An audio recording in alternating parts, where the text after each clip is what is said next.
ఒకటైతే క్లియర్ చేద్దామని ఈ వీడియో చేస్తున్నానండి. చాలామంది స్టాక్ మార్కెట్లో డబ్బులు పెట్టేస్తే డబ్బులు వచ్చేస్తాయి, 100% రిటర్న్స్ వస్తాయి, 50% రిటర్న్స్ వస్తాయి, 20% రిటర్న్స్ వస్తాయి. అలా ఎందుకు వస్తాయండి? అలా ఏమి రావు. సో ఏదైనా సరే కొంత అనాలిసిస్ చేస్తేనే మనకి రిటర్న్స్ వచ్చే అవకాశాలు ఉన్నాయి. ఏది పడితే ఆ స్టాక్లోకి వెళ్ళి స్ట్రక్ అయిపోతారు అనవసరంగా. సో దయచేసి అలా చేయొద్దండి. చాలామంది స్టాక్స్, చాలామంది ఇన్వెస్ట్మెంట్స్ అలా చేసి లాస్ చేసుకున్నారు. సో అందుకని వీడియో చేస్తున్నాను. సో ఊరికే అయితే స్టాక్ మార్కెట్లో మనీ పెట్టేస్తే వచ్చేస్తాయి అనేది కాదు.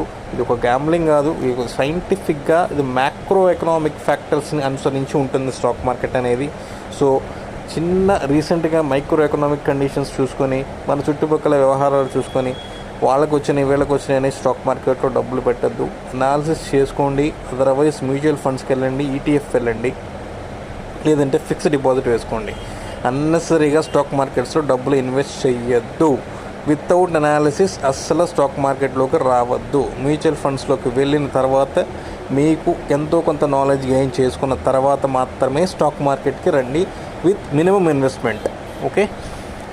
సో మెనీ ఐడియాస్ వచ్చేస్తున్నాయండి. ఇప్పుడు స్క్రీనర్స్ కానివ్వండి, లేదంటే యాప్స్ కానివ్వండి, సో మెనీ థింగ్స్ వచ్చేసాయి. చాలా టూల్స్ వచ్చాయి. అన్నిటిని యూస్ చేసుకొని పర్ఫెక్ట్గా కాకపోయినా అట్లీస్ట్ 80-90% యాక్యురేట్ అనాలిసిస్ చేయండి.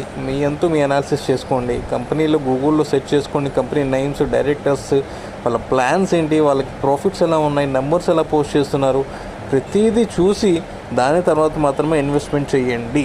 ప్రతి రూపాయి కూడా ఇన్వెస్ట్మెంట్ అనేది చాలా జాగ్రత్తగా పెట్టాలి. అంతేగాని ఊరికే మాత్రం ఇన్వెస్ట్మెంట్ చేయొద్దు. ఎవరి మాట వినొద్దు. ఊరికే చెప్పే మాటలు అస్సలు నమ్మద్దు. చాలామంది చెప్తూ ఉంటారు, ఎవరు చెప్పిన మాటలు ఎవరు పడితే వాళ్ళ మాటలు వినొద్దు. సో మీ అనాలిసిస్ కంపల్సరీ ఉండాలి. ఎవరినో మాత్రం బ్లేమ్ చేయొద్దు. మంచి అనాలిసిస్ చేసుకోండి.